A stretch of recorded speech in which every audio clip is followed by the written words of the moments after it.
Nanging apa sakurunge taturi jumeneng aku sore mau ngeroleh TikTok gawe tembang gawe lagu. Oh, gawe lagu maaf. Nggo sapa? Engko nek kowe menyimak lirike lelagon wis ngerti kuwi lagu nggo sapa. Oh, judule apa? Judule Rasa Tresna. Oh, Rasa Tresna. Nah. Wong pas ndangdute ndoniken diaturi jumeneng. Heeh.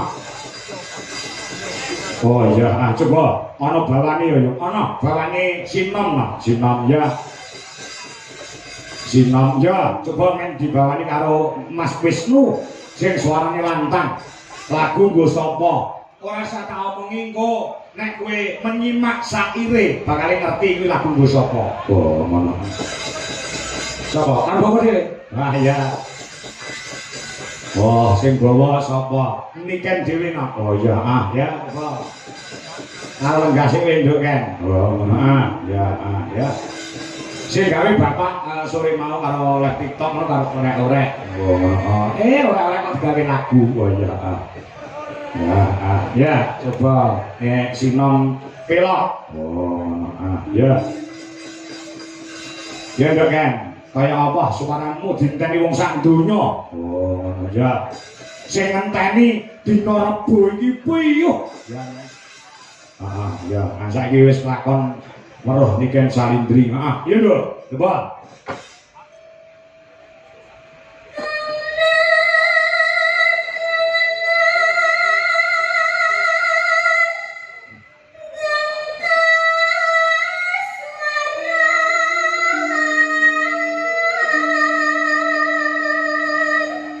Suarane kaya bledek lho.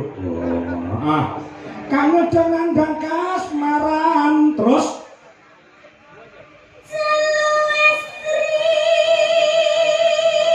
Barang beda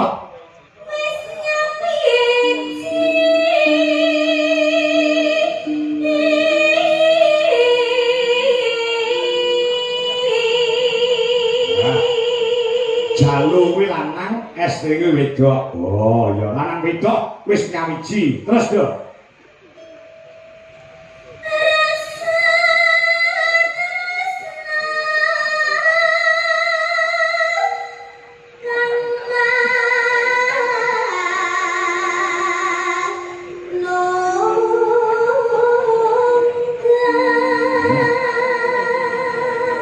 Rasa tresna kang manunggal. Ya, terus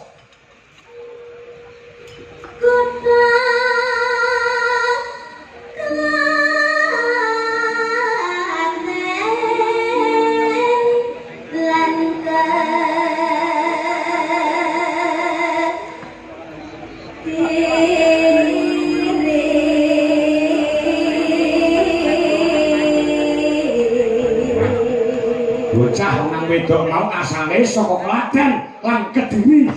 Ya, terus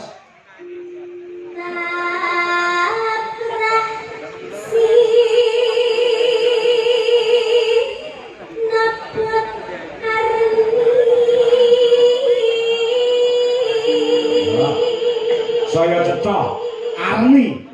Terus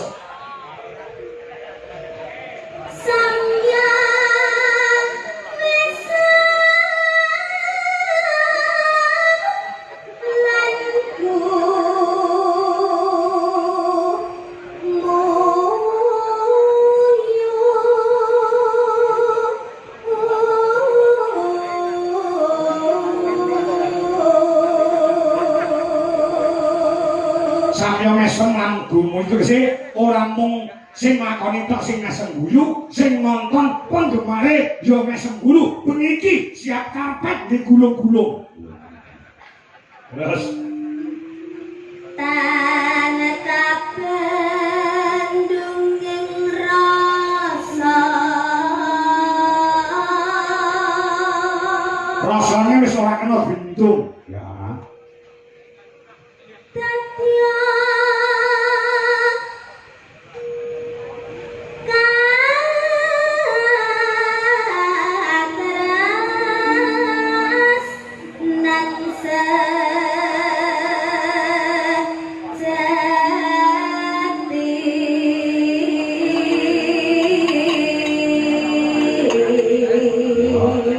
ya katresnan sejati ya terus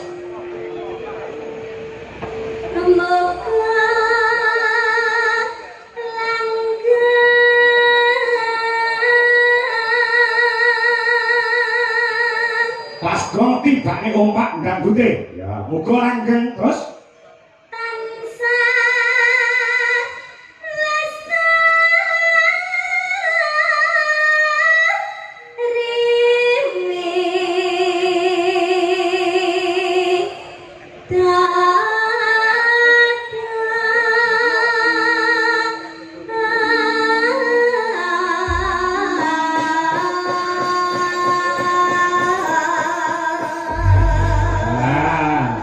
wis kene nduk tembang iki nggih sapa ngerti ra? Sampun, Pak. Nggo sapa? Sampun kula kali Mas Ardi to. Lah iya. Aku dhewe. Kali kali Pak Dodo. Kok iso? Nenten widodone kali. Oh iya widodo sing anu. Gawene lagu.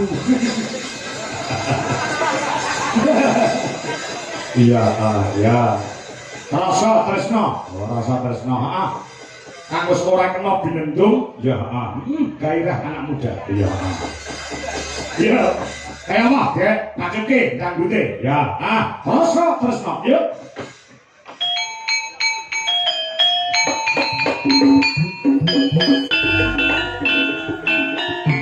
Ayo, semangat.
Thank